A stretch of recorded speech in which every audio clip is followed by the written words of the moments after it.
चलो थैलोफाइटा का जो नेक्स्ट मेंबर है जिसको बोलते हैं फंगी। हमने एल्गी के बारे में पढ़ा। एल्गी का मैंने पीडीएफ भेजा था, देखा आप लोगों ने? Yes ma'am. ठीक है, तो वैसे ही हमको फंजाई के बारे में भी जो इम्पोर्टेंट चीजें हैं उनको पढ़ना है। क्लासिफिकेशन में ये भी थैलोफाइटा के अंदर आता है। किसके अंदर? थैलोफाइटा। तो थैलोफाइटा के अंदर आता है, उससे हमको क्या पता चल रहा है इसके बारे में? बात में क्या बात हो रही है? थैलोफाइटा में अगर ये आ रहा है तो इसके बारे में हम क्या कह सकते हैं फंजाई के बारे में? थैलोफाइटा बताते समय बताई हूँ, थैलस स्ट्रक्चर होता है। जैसे एल्गी को हम ट्रू, रूट, लीफ, स्टेम में डिवाइड नहीं कर पाए थे, मतलब उसमें जड़, तना, पत्ती हम अलग अलग नहीं कर पा रहे थे। फंजाई में भी, फंजाई को हिंदी में क्या बोलेंगे? कवक। कवक में भी हम ऐसा कुछ भी डिफरेंशिएट नहीं कर सकते। इनकी बॉडी भी एक संरचना, थैलाब बोलते हैं या थैलॉइड सुकाय संरचना होती है। एक ऐसे स्ट्रक्चर दिखेगा ऐसे, ये क्या है? फंजाई है, और ये क्या है? पौधा। क्लासिफिकेशन के हिसाब से, ठीक है। चलिए, तो फंजाई एक लैटिन शब्द है जिसका उपयोग जनरली मशरूम के लिए किया जाता था पहले। अब मशरूम जानते हैं क्या आप लोग? Yes ma'am. देखा है? Yes ma'am. कौन सा देखा है? बहुत सारे टाइप का है। अगले सेमेस्टर पे मशरूम पे पूरा एक चैप्टर है। मशरूम बहुत सारी प्रजाति का हमारे पास है, आप लोग सुने भी होंगे। ये जहरीला भी होता है, होता है ना, जो अभी बरसात में हमको मिलता है, जिसको हम लोकल लैंग्वेज में फुटू बोलते हैं। उसकी सब्जी खाते हैं कि नहीं? हाँ। क्यों खाते हैं? टेस्टी लगता है। टेस्टी तो लगता ही है, लेकिन उसके साथ में बहुत ज़्यादा प्रोटीनिशियस भी होता है ना, उसमें प्रोटीन होता है ना।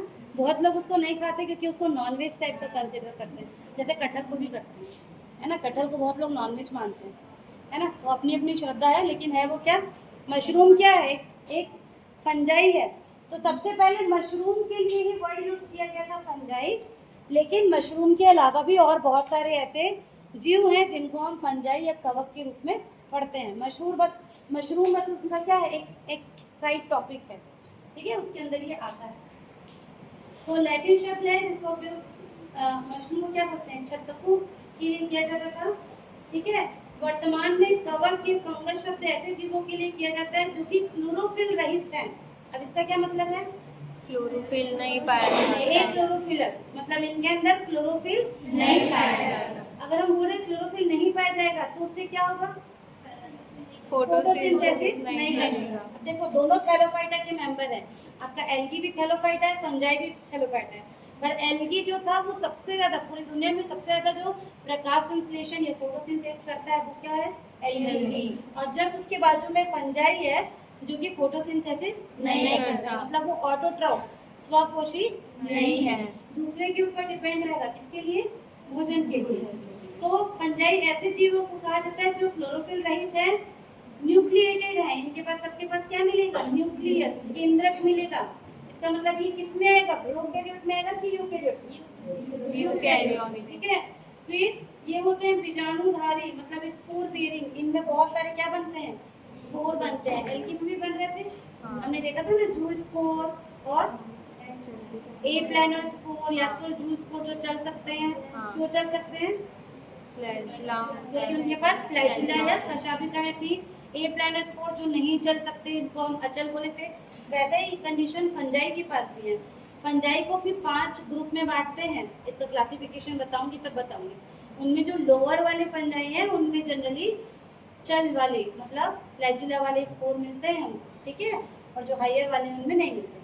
तो इनमें भी क्या मिलेंगी? स्पोर बेरिंग है, तंतुवत होते हैं, फिलामेंटस। फंजाई का भी स्ट्रक्चर देखेंगे आपको ऐसा ही नजर आएगा, बहुत सारे लंबे लंबे थ्रेड। अगर आप इनका स्ट्रक्चर देखोगे स्लाइड में तो ये इतने पतले होते हैं कि आपको ऐसे धागे जैसे दिखेंगे ऐसे।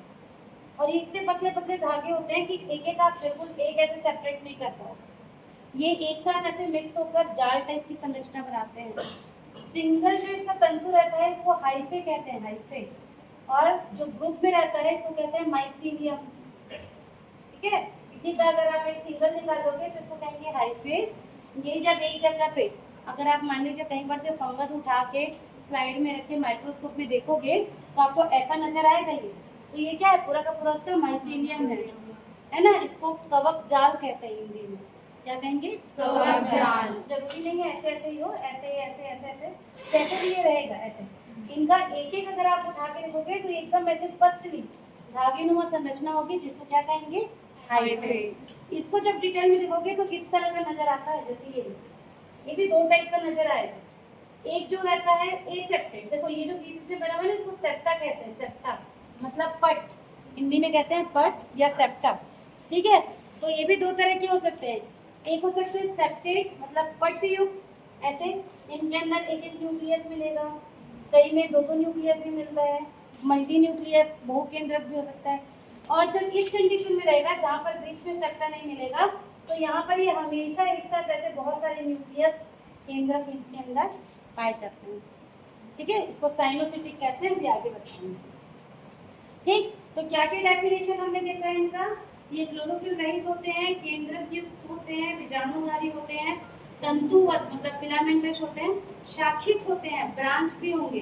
जैसे ये मैंने आपको सिंगल बनाया, इसी में हो सकता है इनके ऐसे ब्रांचेस भी निकले हुए हैं, शाखित, ठीक है। तो अशाखित भी हो सकते हैं, शाखित भी हो सकते हैं, दोनों है, अलग अलग जो मिलेगा उसमें अलग अलग हमको देखने को मिलेगा, ठीक है। तो ये शाखित भी होते हैं तथा लैंगिक और अलैंगिक प्रजनन करते हैं, वेजिटेटिव प्रजनन भी करते हैं, वर्धी, लैंगिक, अलैंगिक, वेजिटेटिव, एसेक्सुअल, सेक्सुअल, तीनों टाइप का रिप्रोडक्शन प्रजनन भी हमको फंजाई में देखने को मिलता है, ठीक। उसके बाद इनकी जो एक इम्पोर्टेंट पॉइंट है वो डिफाइन कैसे करेंगे। फंगस शब्द का उपयोग ऐसे जीवों के लिए किया जाता है जो क्लोरोफिल रहित होते हैं, केंद्रक युक्त होते हैं, बीजाणुधारी होते हैं, तंतुवत होते हैं और शाखित होते हैं तथा वर्धी, लैंगिक और अलैंगिक प्रजनन करते हैं। ये लाइन आपको बताना पड़ेगा। ये जो जितने कैरेक्टर जिसमें मिलेगी उनको हम क्या कहेंगे, फंजाई। फिर इनकी कोशिका भित्ति क्या की बनी होगी, एल्गी की क्या की बनी थी, एल्गी की सेलुलोज, ठीक है, एल्गी की सेलुलोज की बनी होती। अगर एक वर्ड में पूछा जाए कि फंजाई की क्या की बनी होगी, तो इनकी सेल वॉल बनी होती है काइटिन, ठीक है। इसके अलावा भी और चीजें मिलती हैं, अभी आगे देखेंगे। तो इनका सेल वॉल बना होता है काइटिन और कहीं कहीं पर सेलुलोज भी मिलेगा, इनमें भी सेलुलोज मिलेगा। लेकिन अगर एक पूछा जाए, आपको बहुत सारे ऑप्शन दिए रहेंगे, अगर ऑब्जेक्टिव में सेलुलोज भी दिया रहेगा, काइटिन भी दिया रहेगा, तो आपको पहले काइटिन बोलना। अगर आपको थ्योरी में लिखना है तब आप सेलुलोज भी लिख सकते हो। इसके अलावा कार्बोहाइड्रेट, प्रोटीन, लिपिड और इसका एक यूनिट भी होता है, अभी आगे, ठीक है। दोनों की बनी होती है। और वनस्पति शास्त्र की वह शाखा जिसके अंदर हम फंगस के बारे में पढ़ते हैं उसको कहते हैं माइकोलॉजी। माइकोलॉजी, बहुत सारे ऐसे साइंटिस्ट हैं जो पूरी तरह से पूरी दुनिया में पाए जाने वाले फंगस के ऊपर ही काम कर रहे हैं कि फंगस कैसे ग्रो करता है, कैसे खाता पीता है, क्या करता है ना। तो ऐसे बहुत सारे इनकी भी स्पीशीज हैं जिसके बारे में अभी भी पता नहीं है, अभी भी खोज चलते रहती है, ये निरंतर प्रक्रिया है, हमेशा खोजी जा रही है, ठीक है। तो इतना इनका इंपॉर्टेंट पॉइंट हो गया। अब इनकी और जनरल कैरेक्टरिस्टिक्स में हम क्या क्या लिख सकते हैं, देखिए इनमें क्लोरोफिल नहीं पाया जाता, इनकी एक सुनिश्चित कोशिका भित्ति होती है सुनिश्चित कोशिका भित्ति, किनकी नहीं होती है, इनमें सेल वॉल नहीं पाया जाता, जंतु कोशिका है ना, पहले पढ़े ना हम, जंतु और प्लांट वाले में जंतु कोशिका में नहीं पाया जाता, इनमें पाया जाता है। ये समानता अचल होते हैं, नॉन मोटाइल। एक वर्ड में पूछा जाए कि फंगस चल है कि अचल, तो आप बोलेंगे अचल, ठीक है। हालांकि इनके रिप्रोडक्शन के टाइम पर जो इनमें स्पोर्स बनेंगे, बीजाणु बनेंगे, उनमें किसी किसी में फ्लैजिला या कशाभिकाएं मिलती हैं, लेकिन वो किस टाइम पे, रिप्रोडक्शन के टाइम पे। नॉर्मली पूछा जाए तो ये कैसे हैं, अचल, ठीक है। इसके अलावा ये स्पोर्स या बीजाणुओं के द्वारा प्रजनन करते हैं, ये तंतुवत होते हैं और मल्टी सेलुलर होते हैं, बहुकोशिकीय होते हैं। पर ऐसा नहीं है कि एक कोशिकीय वाला नहीं मिलेगा। आपने एक नाम सुना होगा जिसको बोलते हैं ईस्ट, सुना है, सैक्रोमाइसिस सेरेवेसी, बॉटनिकल में। ईस्ट का क्या काम होता है ईस्ट का, कहाँ सुना है ईस्ट का नाम, बोलो।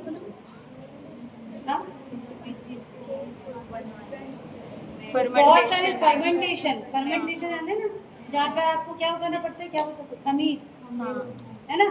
ब्रेड जो बनता है ना इंडस्ट्री में, ब्रेड आप देखे हो पैकेट, है ना। तो इंडस्ट्रीज वगैरह में जो ब्रेड बनता है और इसका ईस्ट का पाउडर आता है, पाउडर फॉर्म में रहता है, वाइट पाउडर फॉर्म में। तो जैसे होटल वगैरह में जहाँ पर बहुत ज़्यादा अमाउंट में इडली या ढोकला या डोसा, जो फर्मेंटेड फ्रूट है ना, जिसको रात को हम फर्मेंट करके रखते हैं, उनमें ये बहुत ज़्यादा यूज होता है। तो ये ईस्ट है, ये एक कोश की है। फंगस बहुत सारे मल्टी सेलुलर हैं, लेकिन यूनिसेलुलर सिंगल सेल वाले भी मौजूद है, जैसे कि ईस्ट। ठीक है, तो ये तो बहुत कॉमन है फंजाई में। ईस्ट का नाम आप सुनोगे ही, और मशरूम का नाम आप सुनोगे। इसके अलावा भी बहुत सारे फंजाई होते हैं। ठीक है, तो कहाँ पढ़ते हैं हम लोग? हाँ, तो ये मल्टी सेलुलर भी होते हैं, यूनिसेलुलर भी होते हैं। ठीक है, और ये सर्वव्यापी हैं, आपको सब जगह फंगस मिलेगा, सब जगह मिलेगा। जैसे आपको एल्गी नमी वाली जगह में मिल रहा था, ये बिना नमी के भी मिलेगा। प्लस इसको हमेशा डेड मैटर भी चाहिए, ये सड़े गले पदार्थों के ऊपर भी उसको खराब करने का काम भी करता है ना। भाई कोई भी खाने पीने की चीज़ आप रखते हो, खराब कैसे होती है? इसी के कारण फंगस लग जाता है। देखियो ना, ब्रेड को रख दो रात भर बाहर, या थोड़ा पानी डाल के, सुबह उसमें क्या दिखेगा? छोटा छोटा काला काला से दाना दिखता है। कई बार आपको अचार सड़ता नहीं है बोलते हैं, अचार नहीं सड़ता ना, उसमें नमक डले रहता है। लेकिन अगर उसमें तेल की कमी हो जाए, आप देखना अचार के बरनी में अगर नीचे तक है तेल, तो ऊपर ऊपर आपको वाइट वाइट ऐसे नजर आएगा। या ऐसी कोई चीज़ जिसको आपने कैप को बहुत दिन से, ढक्कन को खोला नहीं है, कोई भी खाने पीने की चीज़ें, जैम वगैरह है, तो वहाँ पर जो आपको ऐसे थ्रेड टाइप का, थ्रेड मतलब रुई टाइप का, ये कैसे दिखता है? ये बिल्कुल सफ़ेद रुई टाइप का आपको लगेगा, है ना। अगर ऐसी कोई भी संरचना दिख रही है, मतलब वो क्या है? वहाँ पर फंगस लग गया है। फंगस लग गया मतलब वो खराब हो गया। उसको खोल के अगर ऐसे करके सूंघ लिए अचार को सूंघते हैं ना भाई, बढ़िया खुशबू आती है। अचार बहुत दिन से बंद रखा हो, उसको जैसे ही खोलोगे पूरे घर में फैल जाती है खुशबू अचार की। और उसमें कहीं अंदर फंगस रहा और आपने एकदम अंदर तक ले लिया, फिर तो गए। क्योंकि अगर ये रेस्पिरेटरी ट्रैक, जो हमारा यहाँ पे श्वसन नाल है, उससे होते हुए अगर हमारे फेफड़ों तक पहुँच गया, तो ये बहुत सारी क्या कर सकता है? बीमारी कर सकता है। फंगस से इन्फेक्शन बहुत जल्दी होता है। क्यों? क्योंकि इसमें बहुत सारे स्पोर्स बनते हैं, बीजाणु बनते हैं छोटे छोटे। फंगस में बहुत बीजाणु बनते हैं। अगर आप लैब में भी इस पे काम कर रहे हैं, है ना, लैब में इस पे काम होता है। एक होता है जिसको बोलते हैं लेमिनार एयर फ्लो, उसमें बैठ के एक प्लेट से दूसरे प्लेट में फंगस का ट्रांसफ़र करते हैं। उस टाइम पे अगर आपने मास्क नहीं लगाया या हाथ में ग्लव्स नहीं पहना, तो डेफिनेटली फंगस का इन्फेक्शन हो सकता है। और जिनको होता है ना, फंगस एक बार में छोड़ता नहीं है। बैक्टीरियल जो बीमारी होती है, बैक्टीरिया जीवाणु से होने वाली बीमारी, वो ठीक हो जाती है। फंगस की बीमारी ठीक नहीं होती। क्यों नहीं ठीक होती होगी? जल्दी ठीक नहीं होती, ठीक तो हो जाएगी, लंबा उसको में ट्रीटमेंट लगता है। क्यों ऐसा लगता होगा?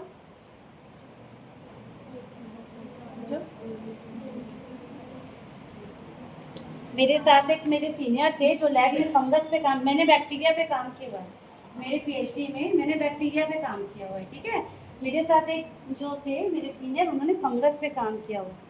तो पीएचडी में 5-6 साल तो लगते ही हैं, है ना। मुझे 6 साल लगे हैं पीएचडी करने में। तो साइंस वालों को लंबा समय लगता है, 4 साल में भी होता है, 5 में भी होता है, 6 में भी होता है। वो डिपेंड करता है आप क्या टॉपिक पे कर रहे हैं। लेकिन जब वो अपनी पीएचडी कर रहे थे ना, उनके यहाँ इन्फेक्शन होता है फंगस का, यहाँ एकदम फैल जाता है। क्योंकि यहाँ जनरली हम हाथ धोते हैं तो इधर नहीं धोते हैं ना। आप देखना हाथ धोने वाले ऐड में ऐसे ऐसे करके धोते हैं ना वो लोग, कोई धोता है रोज ऐसे? हाथ नहीं धोते ना। हम क्या करते हैं? ऐसे ऐसे ऐसे तो हो गया, धो लिए। यहाँ कोई नहीं धोता। अगर किसी के नेल्स बड़े हुए हैं, नेल्स नाखून, तो जो उसके अंदर वाले भाग है ना, वहाँ डेफिनेटली फंगस रहता है। इसलिए ज़्यादा नाखून बढ़ाने नहीं चाहिए। और अगर शौक से बढ़ाए भी हो तो उसको ऐसे ऐसे करके ब्रश से साफ करना चाहिए। क्योंकि फंगस वही जगह पे ज़्यादा रहता है, यहाँ रहेगा जहाँ पर आपका हाथ नहीं पहुँचेगा। और एक बार अगर उसने इन्फेक्शन कर लिया तो वो इजीली ठीक नहीं होता। जो दांत वगैरह होता है वो सब एलर्जिक है, फंगस से ही होता है। तो ये ठीक इसलिए नहीं होता है क्योंकि देखो इसके लंबे लंबे जो हाइफे हैं, लंबे लंबे हाइफे हैं ना। मान लीजिए किसी को यहाँ पे इचिंग हो रही है, दाद हुआ है, डॉक्टर पास गए आप लोग, दिखाया, तो वो क्या बोलेंगे? बस ऐसे देखेंगे। स्किन वाले डॉक्टर ज़्यादा टाइम नहीं लेते हैं ना, एक बार से देखेंगे और दवाई लिखते हैं 10 टेबलेट बकायदा, है ना। और बोलेंगे 1 महीने बाद जरूर आना, बोलते हैं ना। तो कोई जाता है? जाना चाहिए, वही तो गलती है। क्योंकि जैसे ही मान लीजिए किसी को यहाँ पे फंगल इन्फेक्शन हो गया, ठीक है, यहाँ पे बहुत ज़्यादा, और ये बहुत गंदा भी दिखता है ना। लोग इसके लिए कॉन्शियस है कि हमारी स्किन में दिख रहा है। तो यहाँ पर ऐसे इन्फेक्शन हुआ, आप डॉक्टर पास जाओगे, डॉक्टर आपको कुछ टैबलेट देगा खाने के लिए और क्रीम देगा लगाने के लिए, 2 चीज़ वो देगा। तो जैसे ही आप 2 दिन टैबलेट खाओगे ना, तीसरे दिन आपको यहाँ पे खुजली उजली करना बंद कर देगा। एकदम असरदार दवा रहती है, क्रीम भी लगाओगे। फिर हमको क्या लगता है, हाँ 5 दिन खा ली, खुजली बंद हो गई है और साफ दिख रहा है, तो हम क्या करते हैं, दवाई खाना छोड़ देते हैं। ठीक, उसके बाद क्या होता है, ये हमारे स्किन है, स्किन के ऊपर ऐसे फंगस ऐसे लगा हुआ था, जैसे ही आपने दवाई वगैरह खाए, क्रीम व्रीम लगाए, ये खत्म हो जाएगा, थोड़ा साफ भी मिलेगा। लेकिन फंगस के साथ ये प्रॉब्लम है कि इसका जो ये माइसीलियम है, जो कवक जाल है, वो स्किन के अंदर भी उतना ही रहता है, ऐसे अंदर भी ये पूरा क्या करता है, अपनी कॉलोनी बना लिए रखता है। फंगस ग्रो ही ऐसे करता है, एक लाइन में ऐसे ग्रो करते रहेगा, फिर ये थोड़ा सा ऊपर उठता है, फिर ऐसे आगे ग्रो करते रहेगा, फिर ऊपर उठेगा। ये जो ऊपर उठता है उसको फ्रूटिंग बॉडी कहते हैं। यहीं पे इनके स्पोर बनते हैं, यहीं पे क्या बनते हैं, इनके स्पोर बनते हैं जो रिप्रोडक्शन करते हैं। तो जब आप मेडिसिन वगैरह लेते हैं तो क्या होता है, ये जो ऊपर ऊपर का भाग है ये तो खत्म हो जाता है, लेकिन अभी भी वो क्या है, अंदर शांत अवस्था में खड़ा हुआ है। जैसे ही आप मेडिसिन छोड़ोगे, 5 दिन आपने खा लिया, 2 दिन वो शांत रहेगा, फिर उसके बाद क्या होगा, फिर ये ऊपर ऐसे फंगस अपना निकाल के फिर से ग्रो करेंगे। इसलिए कभी भी जब फंगल इन्फेक्शन होता है तो इसका जो ट्रीटमेंट होता है वो लंबा चलता है, अगर उसको जड़ से खत्म करना हो तो। उसके बाद भी अगर आपके बॉडी में कहीं पर उसका छोटा सा भी स्पोर रह गया तो फिर से वो क्या कर लेगा, वहाँ पर ग्रो कर लेगा। ठीक है, तो इस तरह से ये थोड़ा खतरनाक चीज होता है। तो ये सर्वव्यापी है, हर जगह मिलेगा। ठीक है, और इनमें रिजर्व फूड मटेरियल किस फॉर्म में होगा, ग्लाइकोजन के फॉर्म में। एल्गी में किस फॉर्म में मिल रहा था, स्टार्च के फॉर्म। स्टार्च। यहाँ पर ग्लाइकोजन जैसे को बोलेंगे ऑयल ड्रॉपलेट। ठीक है, वसा या तेल की बूंद के रूप में इनके बॉडी में संचित जो होता है वो रहता है। ठीक है, चलो अब देखते हैं इनकी थैलस संरचना कैसे दिखेगा। इनका थैलस, थैलस बॉडी है, सुकाय संरचना है, तो इनका थैलस ऑर्गेनाइजेशन देखते हैं। फंजाई का हमको उसमें क्या देखने को मिलेगा। ठीक है, तो सुकाय संरचना में ये यूनिसेलुलर भी होते हैं, अभी मैंने बताया, फिलामेंटस। ठीक है, तो इनका जो थैलस होता है, इनका जो थैलस होता है ये कैसा होता है, यूनिसेलुलर भी होगा, ये भी हो सकता है जैसा हमने अभी एग्जांपल देखा ईस्ट, और ये फिलामेंटस भी हो सकता है। फिलामेंटस मतलब तंतु वाला। मैक्सिमम जो आपके फंजाई हैं वो आपको ऐसे ही दिखने को मिलेगा। ठीक है, जैसे अल्बेनिया हो गया, है ना। और कौन कौन से होते हैं भाई, फंजाई के नाम बताओ। पेनिसिलियम, पेनिसिलिया सुना है, एक्सीडेंटल डिस्कवरी था जिसमें, है ना, वो सारे आपको फिलामेंटस दिखेंगे। तो जो यूनिसेलुलर थैलस है ना, बहुत सारे एग्जांपल है, जैसे मैंने ईस्ट बताया, वेसिक्लाइट्रिस करके एक होता है। ठीक, तो ये कैसे होते हैं, ये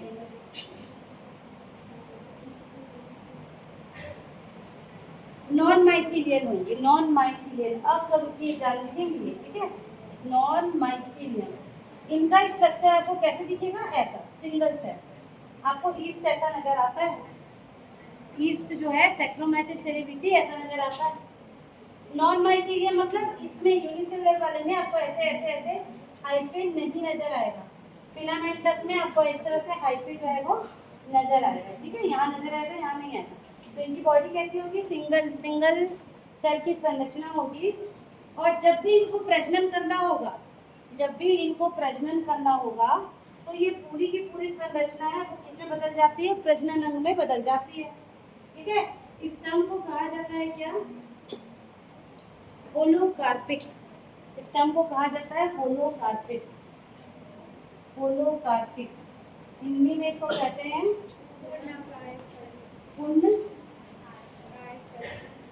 पूर्णकाय फलिक कहते हैं। तो यूनिसेलुलर में याद रखेंगे, जब भी इनमें रिप्रोडक्शन होना होगा, पूरी की बॉडी, पूरी का पूरा जो उनका सेल है ना, पूरी की पूरी जो बॉडी है वो किसकी तरह, प्रजनन अवस्थाएं की तरह, मतलब प्रजनन अंग की तरह कार्य करने लगती है। फिलामेंट वाले में क्या होगा, फिलामेंट वाले में जैसे मान लीजिए एक फंजाई है ये, अगर रिप्रोडक्शन होना है तो हो सकता है ये वाला भाग जो है ये as a reproductive part act करे। ठीक है, तो इसका अलग नाम है, अभी इसका नाम है, इसको क्या बोलेंगे, होलोकार्पिक। इसको आगे देखते हैं क्या। ठीक है, तंतुवत जो थैलस है, तंतुवत सुकाए हैं, ये कैसे होते हैं, हाइफे का बने होते हैं, और हाइफे आपस में मिलकर कवक जाल या माइसीलियम बनाते हैं। ये हाइलिन या विभिन्न कलर वाले होते हैं। ये हाइलिन, हाइलिन मतलब रंगहीन, ये क्या हो सकते हैं, रंगहीन हो सकते हैं। कई बार आपको कहीं पर पता भी नहीं चलेगा कि यहाँ पर फंगस है, वहाँ पर फंगस रहेगा, कलरलेस होता है, रंगीन, या अलग अलग कलर के हो सकते हैं। ज्यादातर आपको सफेद कलर में नजर आएंगे, ज्यादातर आपको सफेद कलर में नजर आएंगे, पर अलग अलग कलर के भी हो सकते हैं, काले कलर के भी हो सकते हैं। ब्रेड के ऊपर जो उगता है वो काले कलर में दिखेगा, देखना। उसके अलावा भी अलग अलग है, स्पोर का कलर है, नारंगी कलर का भी हो सकता है, ठीक है। तो बहुत सारे इसमें ऑप्शन है, हाइलिन मतलब रंगीन, उसके अलावा बहुत सारे अलग अलग कलर में भी ये हो सकते हैं, ठीक है।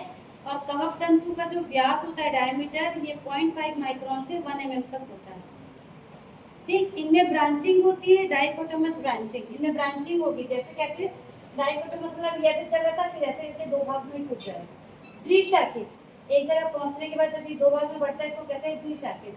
फिर ऐसे जाएगा, फिर यहाँ से दो भाग में बढ़ जाएगा, ये आगे जाके फिर ऐसे दो भाग में बढ़ जाएगा। तो इस तरह से इनमें क्या मिलेगा, फिलामेंटस वाले फंजाई में ब्रांचिंग भी हमको देखने को मिलती है, ठीक है। अब ये दो तरह के हो जाएंगे, जो अभी मैंने थोड़ी देर पहले बताया था। एक कैसे हो जाएंगे, पट वाले, जिनको हम क्या बोलेंगे, सेप्टेट, ठीक है। और एक हो जाएंगे एसेप्टेट। सेप्टेट मतलब जिनमें पट पाया जाएगा, बीच में ये इस तरह का। एसेप्टेट मतलब जिनमें पट नहीं पाया जाएगा, न्यूक्लियस मल्टी न्यूक्लिएट मिलेगा वो हमेशा, ठीक है। तो एसेप्टेट वाले जो हाइफे हैं, इसमें एक ग्रुप दिया हुआ है, जैसे ओमाइसिटिस या ज़ाइगोमाइसिटिस, ये जब क्लासिफिकेशन बताऊंगी तब देखेंगे। ये क्या होंगे, हमेशा मल्टी न्यूक्लिएट, बहुकेंद्रित होंगे, और इस कंडीशन को सिनोसिटिक कंडीशन कहते हैं, सिनोसिटिक कंडीशन। हिंदी में इसको बोलेंगे समकोशिकीय कहलाते हैं। समकोशिकीय इसलिए कह रहे हैं क्योंकि इनमें सेप्टा नहीं होता, तो बहुत सारे न्यूक्लियस हमेशा क्या मिलेंगे आपको, ऐसे सांस में देखने को मिलेंगे। ये जो कंडीशन है, इसको सिनोसिटिक या समकोशिकीय कहते हैं इसको, ठीक है। फिर क्या होगा, ये हमेशा हमको ऐसे ही पाए जाएंगे, लेकिन जब इनमें रिप्रोडक्शन होना होगा, प्रजनन होना होगा, तो इनमें क्या होता है, ऐसे करके बीच में सेप्टा बनता है। मान लीजिए पूरा हाइफे है ऐसे लंबा सा, ठीक है, ऐसे हाइफे है। जब इनमें प्रजनन होना होगा तो बीच में कहीं पर से ऐसे क्या बनेगा, सेप्टा बनेगा, और ये जो भाग है ये प्रजनन की क्रिया में पार्ट में, ठीक है। तो सेप्टा इनमें कब बनता है, रिप्रोडक्शन के टाइम, ठीक है। सेप्टेट हाइफे में आ जाओ। सेप्टेट हाइफे में क्या है, इसमें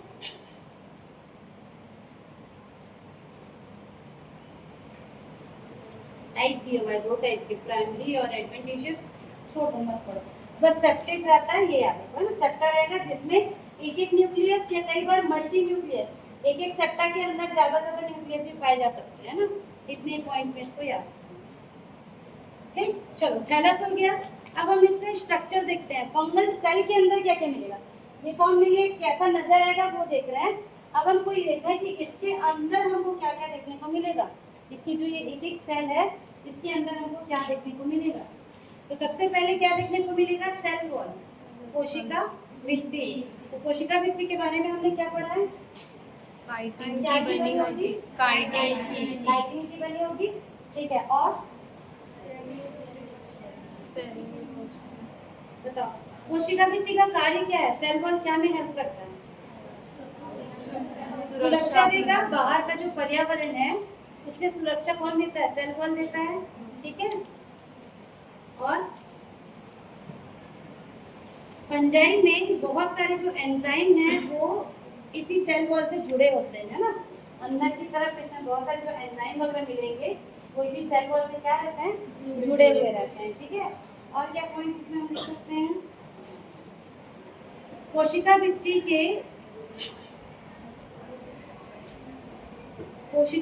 के एंजाइम से जुड़े थे। कोशिका भित्ति के मध्य घटक सेलुलोज, फंगस सेलुलोज या काइटिन का बना होगा। तो सेल वॉल क्या का बना होगा, सबसे पहले हम लिखेंगे काइटिन, ठीक है, काइटिन।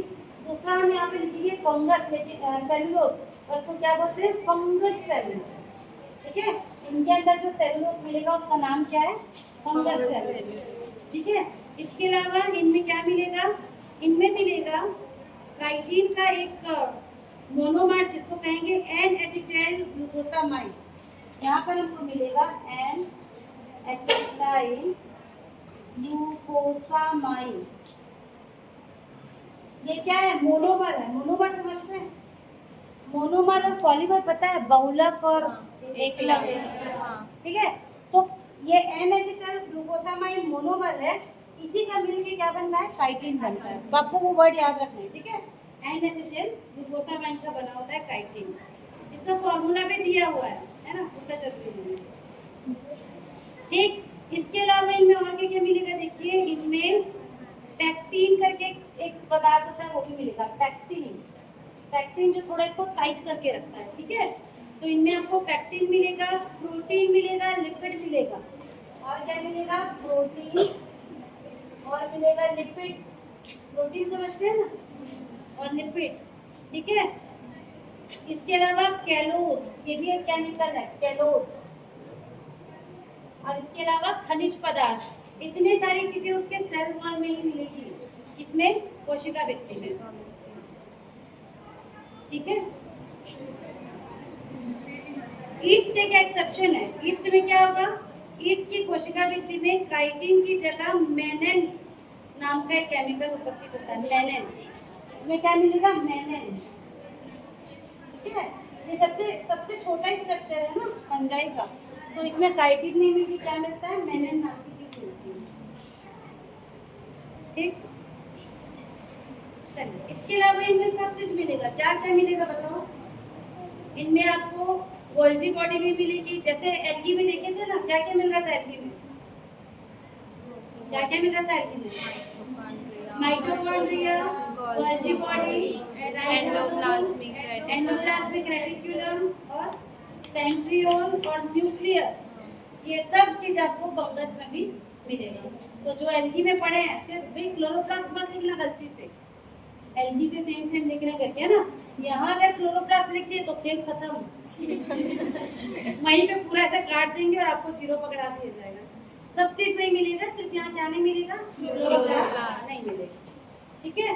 तो इसमें लगभग सब चीज भी मिलेगी। इसमें आपको कशाभिकाएं भी मिलेंगी, वो भी दो टाइप की रहेंगी, जैसे एल्गी में पढ़े थे ना, बी फ्लैश और टेंसिल। बी फ्लैश और टेंसिल भूल गए? एक चिकना होता है और एक खुरदुरा, वो वाली फ्लैजिला इसमें भी मिलेगी, ठीक है? संग्राहक पदार्थ क्या देखा हमने? ग्लाइकोजन या ऑयल ड्रॉपलेट। इसके अलावा मैनिटोल करके भी एक केमिकल है, वो मिलता है, ठीक? तो इतनी चीजें आपको इसके सेल की स्ट्रक्चर में याद रखना, ठीक है? नेक्स्ट क्लास में इसकी संरचना को और पढ़ेंगे, फिर इनका क्लासिफिकेशन और रिप्रोडक्शन, ठीक है? हो गया क्या टाइम? अभी नहीं हुआ, 3 मिनट बचा है। इसमें कोई डाउट है किसी को?